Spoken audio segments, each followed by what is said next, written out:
Hi everyone, welcome back to another reading vlog. This week I've made like a little pile of books for myself, of books that kind of intimidate me, that are very much outside of my comfort zone, like kind of like classics, literature, that I just want to challenge myself to just read, you know, instead of just putting them off forever. You know, I love reading, I read a lot of fantasy, I read a lot of books that are just inside of my comfort zone. Sometimes I can kind of create this idea for myself that certain books are not for me or like too difficult for me. I think most books that are intimidating are just intimidating because I tell myself this story that this is a very difficult or very important book, whereas in reality it's just another book and I've just made it intimidating for myself for no reason. Let me just show you the books that really intimidate me that I'm gonna try to read this week. The first one I'm currently reading. It is The Remains of the Day by Kazuo Ishiguro. This is a Dutch translation that I got from the library. I really like Kazuo Ishiguro's other work, his speculative work, but I haven't tried his just like non-speculative pure literature work yet, and I was kind of intimidating. You know, books that have no magic in them kind of scare me. I think I still have this idea kind of stuck in my head that if you read fantasy, then that's like less important than reading non-fantasy. So because this book doesn't contain any fantasy elements, I suddenly hold it in like way higher esteem, which makes no sense. And it's complete bullshit, so I'm just gonna read this. Then another classic is Neuromancer by William Gibson. This is a sci-fi classic from the 80s. It is a cyberpunk story that kind of coined the idea of virtual reality. And I'm intimidated by it because one, I rarely ever read science fiction, and two, it's kind of like older science fiction, so it is a classic. So I'm kind of afraid that it's gonna be a little too hard to follow. Honey, you've got a big storm coming. I'm afraid that I'm not gonna enjoy it and that that's gonna say something about me. I don't know. I feel like, please tell me I'm not the only one that has these kind of weird insecurities. I actually already started this 2 weeks ago and then I stopped reading it again and put it off, so this week I'm gonna read this. And then the book that I've been putting off for the longest is, this is another Dutch copy, but it is Crime and Punishment by Fyodor Dostoevsky. This is Russian literature, which I think is the epitome of intimidating literature. But I just need to read it, and it's gonna happen this week. That's what I'm gonna tell myself, so. That was a vulnerable moment, wow. This week, I'm gonna convince myself that these are really just stacks of paper and I really should not be intimidated by stacks of dead tree. And I'm just gonna read them. I've been really loving doing these kind of like reading challenges in my weekly vlogs lately. And sometimes I get a comment from one of you guys saying that you really like my video ideas, so I just want to say here, I'm by no means like the first person to come up with these kind of ideas. And I don't know who exactly started these kind of challenges, but I do know that I personally have been very inspired by Brit, from basically Brit, who started doing these kind of challenge videos, so I will leave a link in the description to her channel if you want to check out more of these fun reading challenge videos. Okay, now let's get intimidated. I mean, I'm gonna intimidate the books that I'm reading. I'm not gonna be intimidated by these books. My determination to finish these books is gonna intimidate the books. No.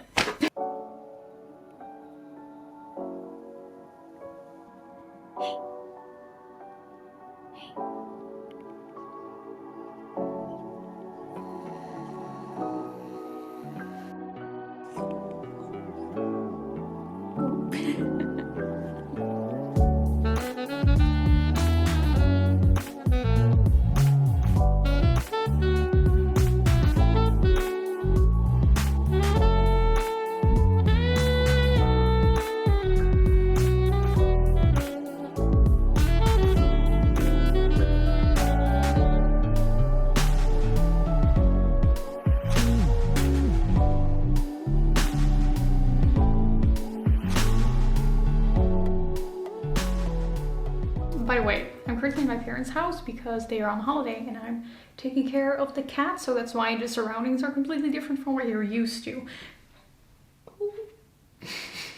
This is a book that I would never have normally picked up because this is one of his non-speculative work. What this is about is it takes place in like the 50s. It's about this old butler who's like a butler in like a lord house of like lord fancy people, you know, and he is looking back on his life as a butler. And I'm gonna be honest, like I was reading it and I wasn't really enjoying myself. I was just kind of like, I kind of don't really care about butlers that much. Also, the vibe and style of this book just really reminded me of the type of books that I had to read, you know, mandatory reading in high school. Like you read it not for the premise of the story, but for how the story is told, if that makes sense. So like when I was first reading it, I was like, I don't care about butlers, why am I reading this book? And about halfway, I started to enjoy it a lot more because I was just super connected to the characters, and I was like, I want to know what happened between this sweet old butler and his handmaid, and I want to see what's gonna happen to him and if he overcomes his flaws. I'm not saying I'm like really loving this book, but I think I only have like 50 pages, 60 pages left. I'm hoping to finish it tomorrow, and then I will have, you know, a full view of the entire story, and I can have a better idea of if I actually enjoyed this or not.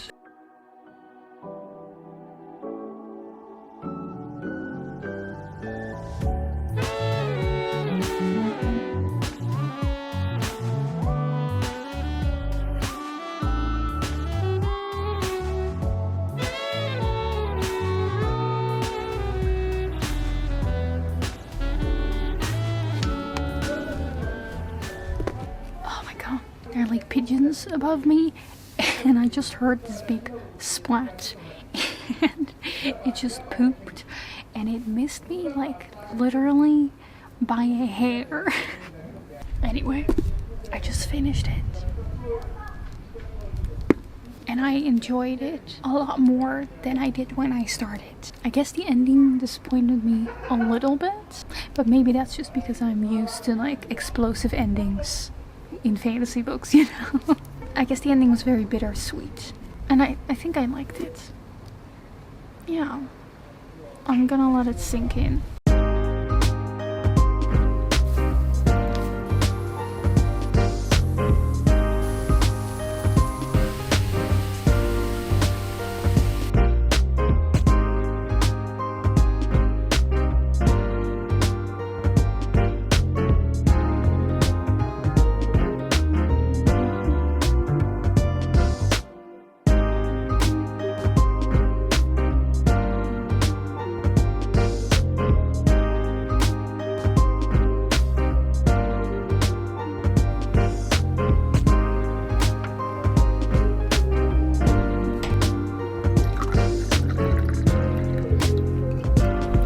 My neighbors are gonna hear me. Salty.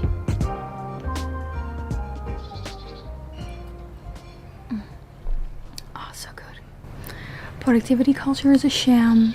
True happiness is watering your plants, having a nice drink and a snack, and reading in the sun underneath a...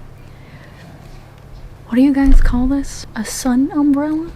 I started reading Neuromancer, the cyberpunk science fiction novel, and I'm gonna be completely honest, I am very confused. I don't really understand anything of what's happening. I guess me being intimidated was a correct call, but there's no need to feel bad, there's no need to be intimidated. I'm gonna enjoy my Porto and my cheese and read this book, and then I'll get back to you. Let's see if this cheese is any good. I just bought the cheapest one.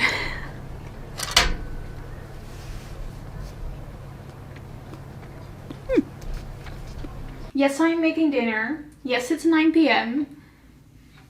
That's just what happens when it's nice weather out. But now that I'm inside and I don't have to worry about my neighbors thinking that I'm talking to myself, which is what I'm doing technically, we can talk a little bit more about Neuromancer. I'm about a third of the way through the book now. Reading Neuromancer It's like when you're on a train and you're eavesdropping a conversation that the people behind you are having, and you're clearly missing some context clues, so you don't quite understand what they're talking about, so you keep listening, hoping to understand what exactly the conversation is going on about, but no matter how long you listen, you just can't seem to quite understand what they're talking about. That's what the book feels like. My copy doesn't have a little summary on the back of the book, so I looked up on Goodreads the little summary, and I read it and I was like, oh, is that what's going on here? Okay, I did not grasp that at all from what I just read, but apparently that's what's going on here. Interesting. And I hate that this is happening, because this is exactly why this book was intimidating to me. I'm just afraid that I'm not gonna understand them and not really enjoy them, and then that's just gonna mean that the story went over my head and I'm like too stupid to like it, and then I'm gonna feel bad about myself. Is that ridiculous? Oh no!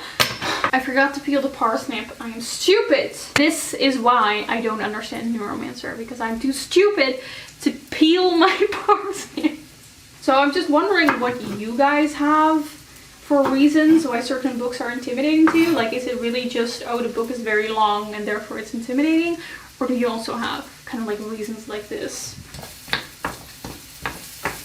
Another thing that I was wondering about, if you guys don't understand what's going on in a book or a movie, what is like your first reaction? Like, do you assume that you are at fault, that it just means that you didn't understand it? Or do you assume that it's a fault in the book, that maybe the book just wasn't written well enough and that the book should have just done more in-depth world building or done a better job at explaining things? Because I think that's an interesting difference, because my mind instantly assumes that like I'm at fault. I also know that there are people who will immediately come to the conclusion, oh, that just means that it's a fault in a book. What makes it so that people think differently about that? Now that I've slandered Neuromancer enough, I will say that the book is very fun. It's a good time. Like, it could make a really great action movie or a game. Now I'm gonna continue cooking this random mix of leftovers. Hello, it is the weekend, and this evening I'm actually gonna go back to my student room, so I figured that while I'm on the train I could finish Neuromancer, but for now I still have the afternoon free and it's really beautiful weather outside, so I thought I would like go to a nearby forest and just like have a little chill picnic for myself. And while I'm there, I wanted to start reading A Crime and Punishment by Fyodor Dostoevsky. This is, I think, the most intimidating book on the list. I actually started reading this one about a year ago, then stopped, continued reading somewhere in December, stopped again. I don't know where I left off. I don't know if I still remember what happened at the beginning of the book, but I just want to try again. It's like very dense Russian literature about this student who ends up killing someone. He has to deal with the consequences and like the philosophical consequences and the societal consequences. And I thought, you know, the best way to ease into a book like this, a big chunky book like this, was to just make myself cozy and have a little picnic in nature. So I'm gonna grab my bike.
I just finished Neuromancer, and I'm just like, I'm frustrated, I'm disappointed at the book, at myself. I don't know, probably both. I know that I love the cyberpunk genre. I like The Matrix, I liked Blade Runner, I like Ghost in the Shell, the anime, and Blade Runner 2049 is one of my favorite movies of all time. So I don't understand why I didn't like this cyberpunk book then. I think I found an explanation for why I was so confused all the time. Someone towards the end of the book, there's a small paragraph where they explain the effect of this cyber poison on another character. And in their explanation, they only use a bunch of medical terms, but I still understood what was going on because I happen to have a degree in biomedical science. But if I was not taught these medical words at university, I would have no idea what was going on. I would not understand what effect this poison has on this character the way it was described in a book, because the book just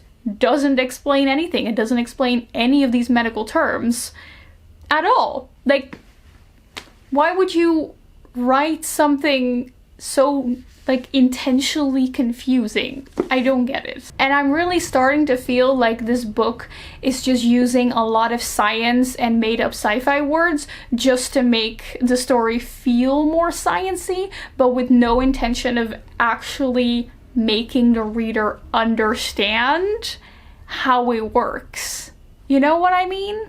And the thing is, this book has a lot of really cool sci-fi concepts, like things like cyberspace, the Matrix, transporting yourself into another person's consciousness. Those well-known sci-fi concepts originated in this book, and I think that's really cool, but I really feel like if they just focused on that a little more and went a little bit deeper into that, that would have just made it so much better instead of having the story be so all over the place.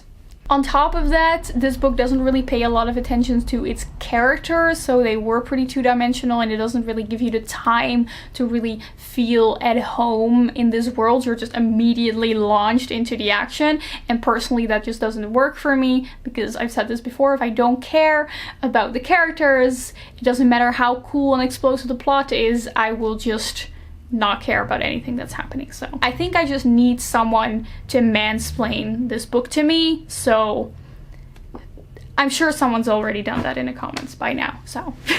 But you did see me starting my last intimidating book while I was reading in the park, and that is Crime and Punishment by Dostoevsky, and I'm excited to continue reading to hopefully start understanding more what exactly happened again when I started reading this half a year ago.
So I've been making my way to Crime and Punishment by Fyodor Dostoevsky. It took a while to figure out what was going on because I didn't know where I left off last time, so I just started randomly at where I thought I'd left off. So I was confused for a little while, but I picked up eventually, and now I have a bookmark, so I really have to get used to reading a book that has such a different type of book than what I'm usually reading. Again, there are no dragons in this, kind of weird. You can just tell that like normal modern rules of writing did not apply back then. If I were to read a modern book that was written like this, I would be like, come on, pick up the pace. Like, the pacing's really off in this book. Dostoevsky is just like, here are 500 pages of just Russian people doing their shenanigans. Maybe it's not like the most condensed version, the most efficient way of telling the story, but that didn't matter back then. But I think because of that, there's also like a weird kind of comfort in it that I just pick it up and I'm just like, okay, I'm just gonna read about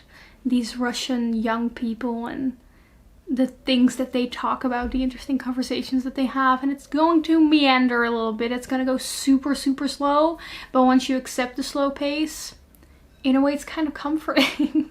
I definitely never feel the need to just spend the entire evening reading this book. But you know, I enjoy returning to the book every time. I think I'm going to enjoy this. I don't know how long I can keep up the feeling of enjoyment because I'm only on page 230 and I still have like more than 300 to go. And I'm in a reading slump.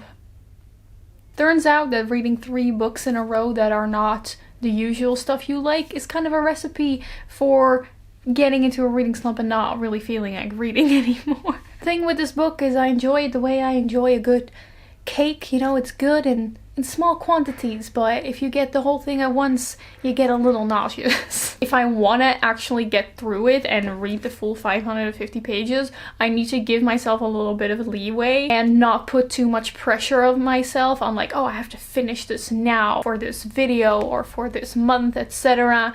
I just, you know, pick it up whenever I feel like it and allow myself to read other books that I know I will enjoy that are like a bit easier to read in between, which is something I already do. I usually read multiple books at the same time. I think in this vlog I have solidified that I do want to finish this book, but that I'm not gonna put pressure on myself to like finish it quickly. I just need to make sure I don't put it away for like another year. Of course, the question is, what did I learn from trying out these books that are very outside of my comfort zone? The Remains of the Day really taught me that non-genre fiction are not so much about the premise of the book. Like, the premise of the book doesn't have to be interesting for the book to be interesting to read. Like, it's more about the execution. You don't have to really care about butlers in order to enjoy The Remains of the Day. From Neuromancer, I learned that I think maybe science fiction is just not my thing when it comes to books, or at least that I really prefer science fiction that just like focuses on one like science fiction element and really goes into it and really makes the reader understand everything that's going on and explore the concept a little bit more, and also how it affects the people in the story, like a little more focus on the characters. And it also taught me that I get very frustrated when I don't understand something. And starting Crime and Punishment taught me that I need to use bookmarks. And it kind of taught me that you really do need a different set of standards to critique different types of books. If I were to read this book with a modern fantasy book lens, I would hate it, but I have to view it with this is a Russian classic from the 19th century lens. You know what I mean? I think out of all the books that I've tried this vlog, I enjoyed this one the best. It's a little different from what I usually read, but in a good way, like in a way that is kind of a challenge, and I like that. But I've also learned that if I'm gonna read books that intimidate me, I should also give myself some leeway and, you know, read books in between that I know I'll love. I really hope you enjoyed going on this little journey with me, stepping one little step, maybe 2 steps outside of my comfort zone. Let me know if there are any books that really intimidated you and what you thought of them once you did read them. If you enjoyed this video, please give it a like and also subscribe if you want to see more of my channel. You can follow me on my social media. As always, at the Book Leo. I really hope you enjoyed this video, and I will see you soon in another one. Goodbye.